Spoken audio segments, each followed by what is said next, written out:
Welcome students. आज हम पढ़ने जा रहे हैं 10th क्लास की इंग्लिश सब्जेक्ट की वर्कशीट नंबर 53 जो है 12 नवंबर 2020 के लिए, और ये सेंड की है आपको directorate of education GNCT of Delhi ने।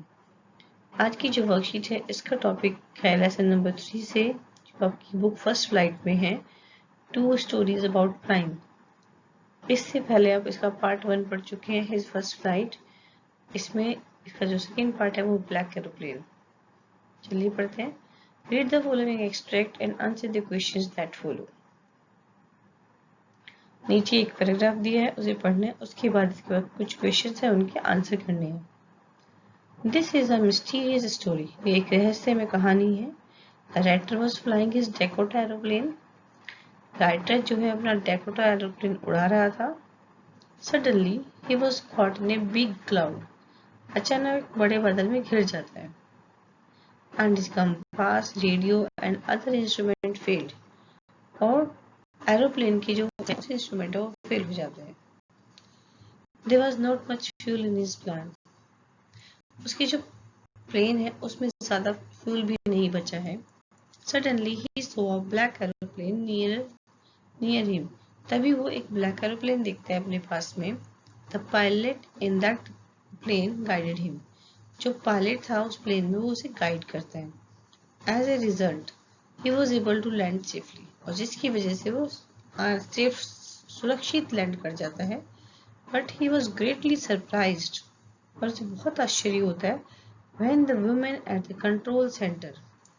लेकिन जो वुमेन है कंट्रोल सेंटर पे told him that, और वो उसे बताती है कि there had been no other plane except the writer's Dakota on the sky that night.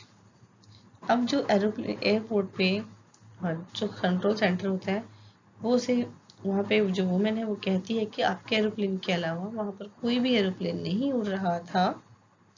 ये जानकर उसे बहुत ही आश्चर्य होता है। यहाँ से आपकी स्टोरी स्टार्ट हो रही है। The moon was coming up in the east. Moon जो है ईस्ट में था, बिहाइंड में मेरे पीछे। And stars were shining in the clear sky above मी। और तारे मेरे ऊपर आसमान में चमक रहे थे।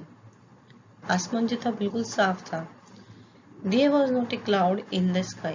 स्काई में एक भी क्लाउड नहीं था।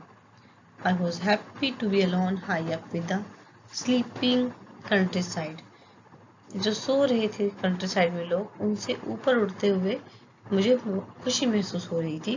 I was flying my old Dakota aeroplane over France back to England.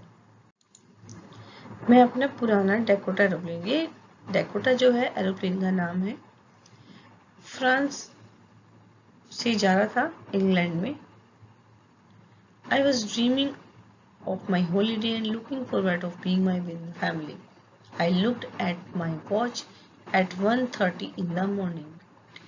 ये जो है अपना डेकोटा एरोप्लेन लेके राइटर अपने घर वापस जा रहा था इंग्लैंड में, और ये जो ड्रीम करता है, सोचता है, सपने में देखते हुए जाता है कि वो छुट्टी मनाएगा अपनी फैमिली के साथ में। और जब वो घड़ी में टाइम देखता है तो 1:30 होते हैं मॉर्निंग की। I should call Paris control soon. I thought, मैंने सोचा कि मुझे पेरिस कंट्रोल में बात करनी चाहिए। As I looked down past the nose of the aeroplane, I saw the light of a big city in front of me.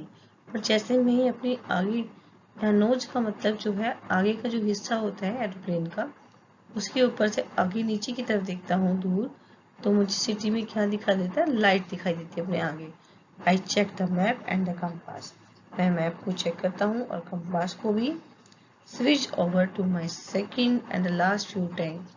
और मैं अपना सेकंड और लास्ट फ्यूल टैंक को स्विच कर देता हूँ उस पर। And turn the Dakota 12 degree west towards England. और डेकोटा को 12 डिग्री मूव करता हूँ इंग्लैंड की तरफ। Everything was going well. It was an easy flight. सब कुछ ठीक चल रहा था, बहुत ही अच्छी फ्लाइट थी। Paris was about 150 kilometre behind me. Paris जो है मुझसे अब 150 किलोमीटर दूर रह गया था। When I saw the clouds, जब मैं क्लाउड्स देखता हूँ, स्टॉर्म क्लाउड, तूफान वाले बादल। दे वर ह्यूज, वो बहुत बड़े थे। They looked like black mountains standing in front of me across the sky. वो मेरे सामने ऐसे दिखाई दे रहे थे जैसे कि माउंटेन, कोई पहाड़ हो, बिल्कुल मेरे सामने आसमान में कोई पहाड़ आ गया हो. I know I could not fly up and over them. मुझे पता था कि मैं इनके ऊपर नहीं उड़ सकता और इनमें से होके भी नहीं जा सकता. And I did not have enough fuel to fly around them to the north or south. पर मेरे पास इतना फ्यूल नहीं था कि मैं नॉर्थ या साउथ की तरफ से होकर चला जाऊं. Inside the clouds, everything was suddenly black. मुझे क्लाउड से ही जाना पड़ा, तो क्लाउड्स में क्या हुआ, सब कुछ ब्लैक हो गया. It was impossible to see anything outside the aeroplane. और एरोप्लेन से बाहर देखना इम्पॉसिबल हो गया. The old aeroplane jumped and twisted in the air. अब जो एरोप्लेन है वो हवा में जंप कर रहा था और ट्विस्ट हो रहा था. I looked at the compass. मैंने कंपास की तरफ देखा. I could not believe my eyes. The compass was turning round and round and round. Compass जो गोल गोल घूमे जा रहा था. It was dead. ये खराब हो चुका था. Dead से मतलब यहाँ पे खराब हो चुका था. It would not work. इसने काम नहीं किया. The other instrument was suddenly dead too. बाकी इंस्ट्रूमेंट भी जल्दी ही खराब हो गए. I tried the radio. मैंने रेडियो कोशिश की बात करने की रेडियो से. तो वहां पर आपका जो लेसन है उसमें से एक पैराग्राफ दिया है. उसके बाद अभी क्वेश्चंस है, इन्हें देख लेते हैं. स्टोरी अभी कंप्लीट नहीं हुई है, नेक्स्ट वर्कशीट में आपको कंप्लीट करेंगे. How was the weather when the pilot started flying his aeroplane? मौसम कैसा था जब उसने अपना एरोप्लेन उड़ाना शुरू किया? It was a clear weather. Weather जो है बिल्कुल साफ था. Choose the option that lists the set of statements that are not true according to the given extract. अभी जितनी भी कहानी हमने पढ़ी उसके हिसाब से जो जो लाइनें गलत हैं, इनमें ये 5 लाइनें यहाँ पे दी हैं, 5 स्टेटमेंट है, इनमें से जो भी लाइनें गलत है आपको वो बतानी है, उस पर टिक करना है. तो देखते हैं. The pilot was flying his old Dakota aeroplane over France back to Italy. ये तो बात सही है, गलत है. इटली जा रहा था वो? नहीं ना, वो इटली नहीं जा रहा था, इंग्लैंड जा रहा था. तो ये जो बात है ये गलत है. सेकंड देखते हैं. He wanted to enjoy his holiday with his family. Yes, वो अपनी फैमिली के साथ हॉलीडे एंजॉय करना चाहता था. The pilot saw storm clouds when he was only 50 kilometers. तो ये 50 नहीं था, 150 था, इसीलिए ये वाली बात भी जो है गलत हो गई. The author compares the clouds to black mountains. author जो है क्लाउड्स को ब्लैक माउंटेन से कंपेयर करता है, ये भी ठीक है. अब फिफ्थ देखते हैं. The compass and the other instrument of the aeroplane were working well. जो कंपास था और जो बाकी इंस्ट्रूमेंट थे एरोप्लेन के वो अच्छे से काम कर रहे थे, ये गलत बात है. सारे इंस्ट्रूमेंट उसके खराब हो चुके थे. Which word does country side not correspond not a synonym to. जो कंट्री साइड वर्ड है, ये जो शब्द है, आपको यहाँ पे 4 वर्ड्स दिए हैं, ये बताना है कि कौन सा जो ऑप्शन है वो इसका आंसर नहीं है. ठीक है ना, ये सारे इसके सिनोनिम है और एक वर्ड है जो इसका सिनोनिम नहीं है. तो land outside the town and cities, उसे भी हम कंट्री साइड कहते हैं. सिटी के या टाउन के बाहर जो लैंड होती है वो कंट्री साइड कहलाती है. रूरल एरिया को भी हम कंट्री साइड कहते हैं. बिग सिटी नहीं, कंट्री साइड को बिग सिटी नहीं कहते. रूरल रीजन और इट्स इनहेबिटेंट्स, उन्हें भी हम कंट्री साइड कहते हैं. तो देखा, कंट्री साइड के 3 मीनिंग हमने पढ़े और ये इसका उल्टा है, बिग सिटी. क्वेश्चन 4 देखते हैं.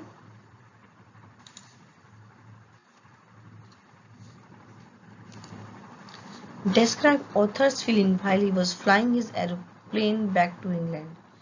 जब वो जो ऑथर है अपना एरोप्लेन लेके इंग्लैंड वापस जा रहा था, तो उसकी फीलिंग कैसी थी, कैसा उसे लग रहा था, ये आपको बताना है.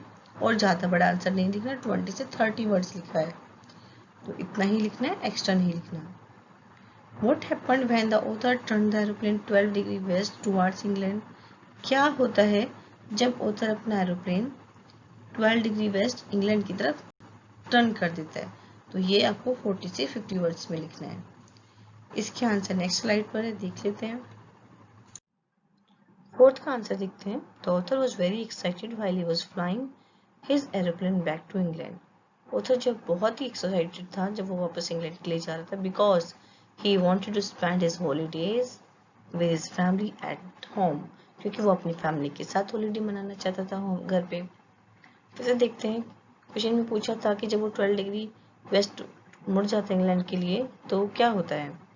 When the author turned the aeroplane 12 degrees west towards aeroplane, he saw black clouds looked like black mountains standing in front of it, across the sky. बहुत बड़े बड़े क्लाउड्स के सामने आ जाते हैं आसमान में और वो उसे कैसे लग रहे हैं, ब्लैक माउंटेन्स जैसे लग रहे हैं। He had to fly inside the black cloud as there was not much fuel in his plane. उसे उन्हें ब्लैक क्लाउड में से होके जाना पड़ता है क्योंकि उसके एरोप्लेन में ज्यादा जो फ्यूल नहीं है। Everything was suddenly black. सब कुछ ब्लैक हो जाता है। Its compass, radio and other instrument failed. और जो कंपास है एरोप्लेन का, रेडियो और दूसरे इंस्ट्रूमेंट वो सभी फेल हो जाते हैं। तो आपको ये लेसन अच्छे से समझ आ गया होगा अभी जितना हमने आज इसमें वर्कशीट में दिया है। जल्दी से इसे लाइक करें, अपने फ्रेंड को शेयर करें और जिसने इस चैनल को सब्सक्राइब नहीं किया है वो इस चैनल को सब्सक्राइब करें। मिलते हैं एक और नई वीडियो के साथ, तब तक के लिए थैंक यू फ्रेंड्स।